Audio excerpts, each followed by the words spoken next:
for being here tonight. This is really a special concert for us, especially with this next piece. It's been just a wonderful, incredible opportunity for us to be able to commission a piece, and the journey to get to tonight on the piece has been fantastic as well. I hope you enjoy it. Mark is here tonight, and I'd like to welcome him to come and talk about Valor and Remembrance.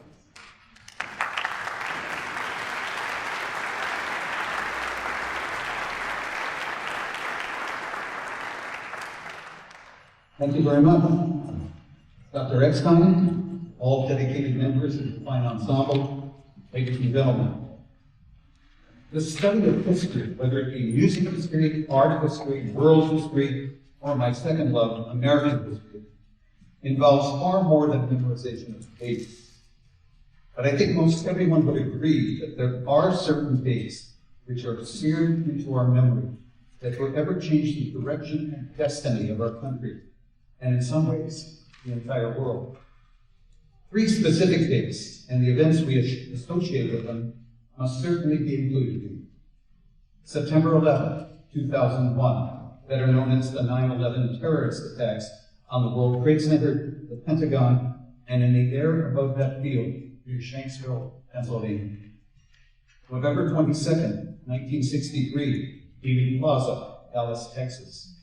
The assassination of President John F. Kennedy. And December 7, 1941, in the words of President Franklin Roosevelt, a date which will live in infamy, when Japanese naval air forces launched a surprise attack on Pearl Harbor, Hawaii, thrusting the U.S. into the Second World War and transforming America into a global superpower. I am not by any means an expert on U.S. history or military history, but I do read a lot and find the study of those 2 subjects to be genuinely fascinating. In researching Pearl Harbor, I had about a dozen books about it in my home library, and have viewed at least a half dozen major motion pictures about Pearl Harbor, most notably the 1970 film Tora Tora Tora, the Japanese code word to launch the attack, and arguably the best and most historically accurate of the numerous films. Distinguished film composer Jerry Goldsmith's score is superb. That same year, in 1970, Goldsmith also composed the soundtrack to Patton. 2001 film Pearl Harbor stars Ben Affleck, Josh Hartnett, Cuba Gooding Jr. as Doris Miller, the main subject of my new piece. The film is very exciting, very horrible, and at times very historically inaccurate. I had the opportunity to visit Pearl Harbor with my wife in 2010. The USS Arizona Memorial, like the American Cemetery overlooking Omaha Beach in Normandy, the World Trade Center Memorial in New York City, and Dealey Plaza in Dallas are, to me, must-see places for all Americans. I remember 2 things in particular about my visit to Pearl Harbor.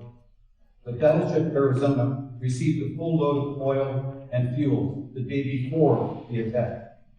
Amazingly, 69 years later, the Arizona was still leaking oil. We could actually see small amounts rising to the surface. I nearly wept when thinking about the nearly 1,100 American sailors who are forever entombed in that ship. I also remember seeing a group of very elderly men, well into their duties, both American and Japanese, seated at the same table having lunch together in the memorial's cafeteria, reminiscing about the war. To me, that gathering exemplifies 2 of the finest qualities of the human spirit: compassion to forgive, and also the wisdom to never forget. Several years ago, I saw a CBS News story about Doris Miller.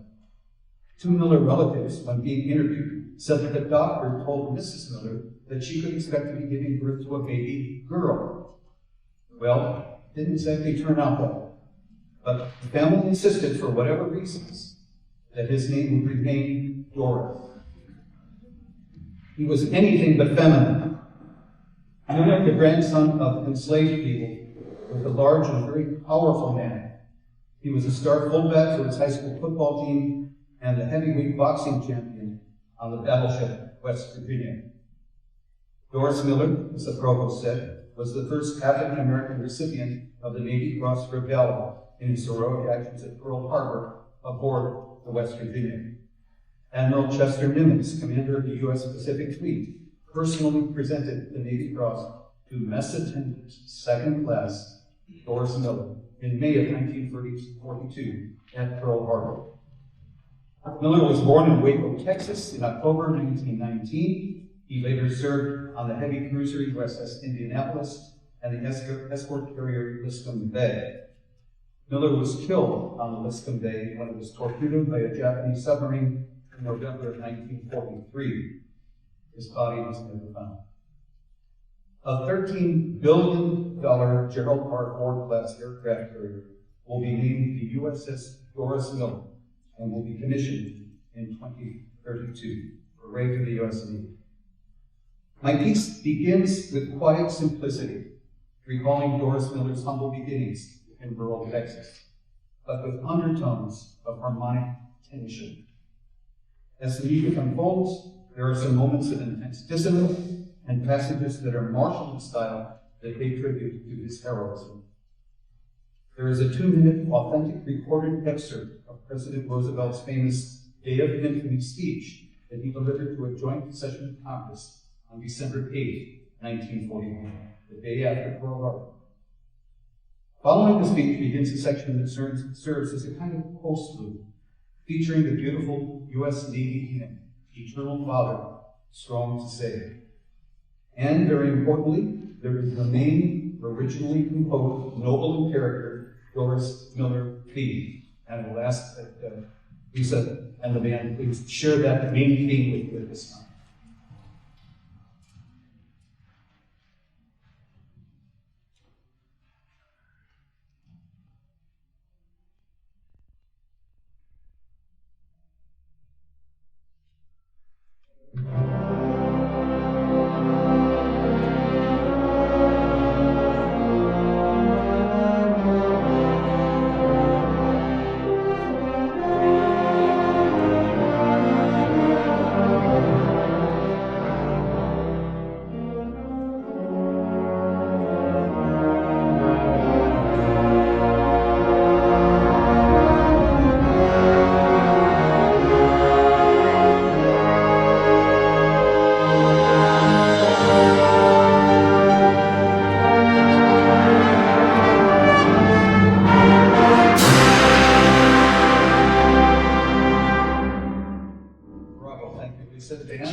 What did the surprise attack on Pearl Harbor accomplish for Japan?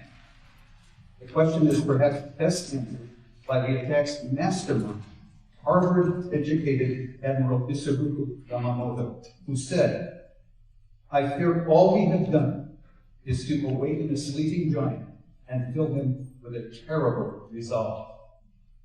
Two final thoughts. First, I find it interesting that our two most bitter enemies during World War II, Germany and Japan, are now two of our closest allies. The second, had he not been killed during the war, what would Doris Miller have thought upon his return to the U.S. following the war?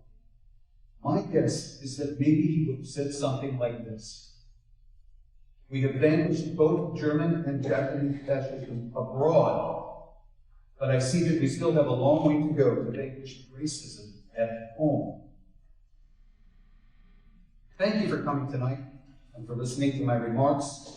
Valor and Remembrance tells a story, and I think an important one. I hope you'll find it meaningful. Thank you.